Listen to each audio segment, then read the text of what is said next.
السلام علیکم، میرا نام ہے فیصل اور آپ دیکھ رہے ہیں نیک آرزو یوٹیوب چینل۔ ناظرین، 7 اکتوبر 2023 سنیچر کے دن غزہ کی پٹی سے فلسطینی اکثریت پسند تنظیم حماس کی جانب سے اسرائیل پر حملوں میں کم از کم 300 افراد کی ہلاکت کے بعد اسرائیلی فضائیہ نے جوابی کارروائی کے دوران بمباری کی، جس سے 250 سے زائد فلسطینی شہید ہو گئے۔ واضح رہے کہ 7 اکتوبر کے دن حماس کی جانب سے 5000 راکٹ اسرائیل کی سرزمین پر اچانک داغے گئے، جس کے بعد حماس سے تعلق رکھنے والی اکثریت پسند گاڑیوں، موٹر سائیکلوں کے علاوہ پیراگلائڈرز اور کشتیوں کا استعمال کرتے ہوئے غزہ کی پٹی کے علاقے سے اسرائیلی حدود میں داخل ہو گئے۔ اسرائیل اور فلسطین کے درمیان گزشتہ مئی کے بعد سے یہ سب سے زیادہ پرتشدد اور کشیدہ صورتحال قرار دی جا سکتی ہے۔ ناظرین، مشرق وسطیٰ کے اس طویل اور خونی تنازع کو دہائیاں گزر چکی ہیں، جس کا مستقبل قریب میں بھی کوئی مستقبل حال ہوتا دکھائی نہیں دے رہا۔ اس تنازع کا تناظر سمجھنے کے لیے آج کی ویڈیو انتہائی اہم ہے۔ ناظرین، سب سے پہلے یہ سوال اٹھتا ہے کہ یہ تنازع شروع کیسے ہوا؟ یورپ میں یہودیوں کے ساتھ روا رکھے جانے والے سلوک کی وجہ سے صہیونی تحریک زور پکڑنے لگی، جس کا مقصد یہودیوں کے لیے ایک الگ ریاست کا قیام تھا۔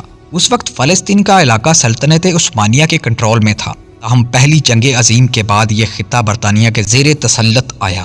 یہاں یہودی بڑی تعداد میں منتقل ہونے لگے اور یوں مقامی عرب آبادی کے ساتھ تناؤ کا آغاز ہوا۔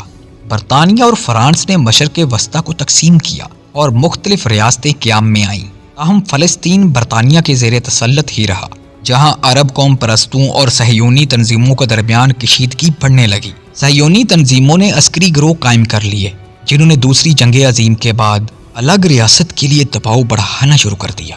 سن 1947 میں اقوام متحدہ نے ووٹنگ کے ذریعے فیصلہ کیا کہ فلسطین کو 2 ٹکڑوں میں تقسیم کیا جائے، جس میں ایک یہودی ریاست ہو اور ایک عرب ریاست، جبکہ یروشلم یعنی بیت المقدس ایک بین الاقوامی شہر ہوگا۔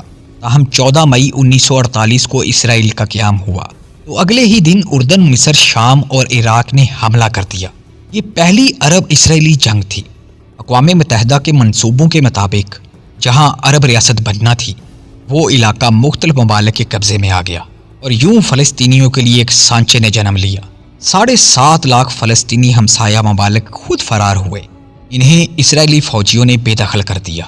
1967 میں عرب اور اسرائیل کی جنگ نے اس تنازع کو مزید پیچیدہ بنا دیا، جب اسرائیل نے عرب اتحاد کو شکست دے کر مصر سے غزہ کی پٹی، شام سے گولان اور اردن سے مشرق یروشلم سمیت ویسٹ بینک یعنی غرب اردن چھین لیا۔ مصر کو سنائی سے ہاتھ دھونا پڑا۔ ناظرین، 1973 میں مصر اور شام نے اسرائیل پر اپنے علاقے چھڑوانے کے لیے حملہ کیا، جس کو یوم پور جنگ بھی کہا جاتا ہے۔ 6 سال بعد اسرائیل اور مصر نے امن کا معاہدہ کر لیا اور سنائی مصر کو واپس لوٹا دیا گیا۔ اردن نے بھی کچھ عرصے بعد اسرائیل کو تسلیم کرتے ہوئے مصر کی تلقید کی۔ اب بات یہ ہے کہ فلسطین کے 2 علاقے کون سے ہیں؟ اسرائیل آج بھی غرب اردن پر قابض ہے، تاہم اس نے 2005 میں غزہ کی پٹی سے فوجیں نکال لی تھیں۔ اقوام متحدہ آج بھی اس علاقے کو مقبوضہ مانتا ہے۔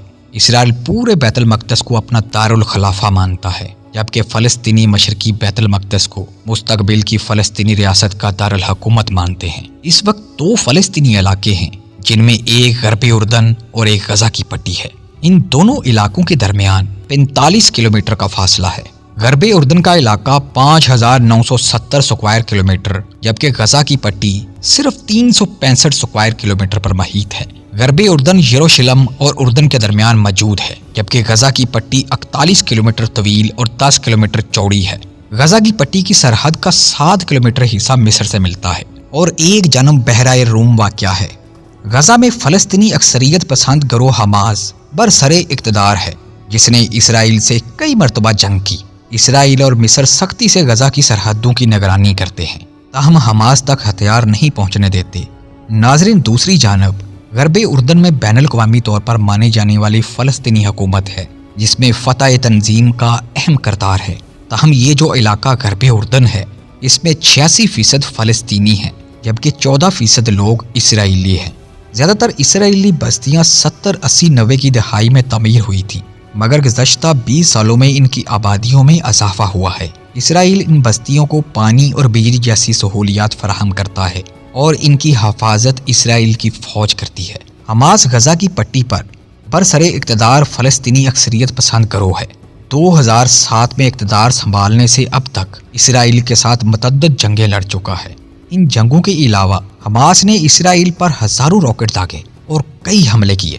اسرائیل نے بھی حماس کو کئی بار فضائی حملوں سے نشانہ بنایا۔ 2007 سے اسرائیل نے مصر کی مدد سے غزہ کی پٹی کا محاصرہ کر رکھا ہے۔ اسرائیل، امریکہ، برطانیہ اور یورپی یونین سمیت کئی عالمی طاقتیں حماس یا اس کے عسکری ونگ کو دہشت گرد قرار دے چکی ہیں۔ حماس کو ایران کی حمایت حاصل ہے، جس سے یہ گروہ پیسہ، ہتھیار اور ٹریننگ حاصل کرتا ہے۔ ناظرین، اب حماس کا یہ دعویٰ ہے کہ اس کے پاس 53 جنگی قیدی ہیں، جس میں اسرائیلی فوج کے سینئر آفیسر موجود ہیں، اور ان کو ان سرنگوں میں رکھا گیا ہے جہاں ماضی میں اسرائیل نشانہ بناتا رہا ہے۔ اس کارروائی کے جواب میں اسرائیل نے غزہ پٹی پر فوری فضائی حملے شروع کیے، جہاں مقامی حکام کے مطابق اب تک سینکڑوں افراد شہید ہو چکے ہیں۔ فوجی حکام کا کہنا ہے کہ ان حملوں میں حماس کے 17 عسکری کمانڈرز کو نشانہ بنایا گیا ہے۔ اسرائیلی طیاروں نے غزہ شہر کے مرکز میں واقع ایک 11 منزلہ عمارت کو بھی بمباری کر کے تباہ کر دیا ہے۔ اس عمارت میں حماس کے ریڈیو اسٹیشن قائم تھے۔ حماس کا کہنا ہے کہ اس حملے کے بعد اس نے اسرائیلی علاقے پر مزید 150 راکٹ داغے ہیں۔ ناظرین، سوال یہ ہے کہ فلسطین اور اسرائیل کے درمیان مرکزی تنازع کیا ہے؟ ایک آزاد فلسطینی ریاست کے قائم میں تاخیر کے علاوہ اسرائیل کی جانب سے غرب اردن میں یہودی بستیوں کی تعمیر اور ان کے گرد سیکیورٹی رکاوٹوں کی تعمیر نے امن کے اصول کو مشکل بنا دیا ہے۔ تاہم ان کے علاوہ بھی کئی اختلافات موجود ہیں۔ اسرائیل یروشلم میں مکمل دعویٰ کرتا ہے۔ اس کا دعویٰ ہے کہ یہ اس کا دارالحکومت ہے، تاہم اس دعوے کو بین الاقوامی حمایت حاصل نہیں ہے۔ فلسطینی مشرقی یروشلم کو اپنا دارالحکومت بنانا چاہتے ہیں۔ فلسطینیوں کا مطالبہ ہے کہ ان کی مستقبل کی ریاست کی سرحدیں 1967 کی جنگ سے قبل کی حالت پر طے ہونی چاہیے۔ ہم اسرائیل اس مطالبے کو تسلیم نہیں کرتا۔ اسرائیل نے 1967 کی جنگ کے بعد جن علاقوں پر قبضہ کیا، وہاں غیر قانونی بستیاں تعمیر کی گئیں، اور اب غربی اردن اور مشرقی یروشلم میں 5 لاکھ کے قریب یہودی بس رہے ہیں۔ ناظرین، ایک اور اہم معاملہ فلسطینی تارکین وطن کا بھی ہے۔ اس وقت دنیا بھر میں 1 کروڑ سے زائد فلسطینی موجود ہیں، جن میں سے نصف اقوام متحدہ کے ساتھ رجسٹرڈ ہیں۔ فلسطینیوں کا کہنا ہے کہ ان افراد کو اسرائیل واپس آنے کا حق حاصل ہے، جبکہ اسرائیل کا ماننا ہے کہ ایسا کرنے سے ان کی یہودیت شناخت خطرے میں پڑ سکتی ہے۔ ایسے میں امن کیسے قائم ہوگا؟ اس لیے جذبات کے علاوہ دونوں جانب سے چند اقدامات ضروری ہیں۔ اسرائیل کو فلسطینیوں کی آزاد ریاست کا حق تسلیم کرنا ہوگا، غزہ کی پٹی کا محاصرہ ختم کرنا ہوگا، اور مشرقی یروشلم اور غرب اردن میں رکاوٹیں ختم کرنا ہوں گی۔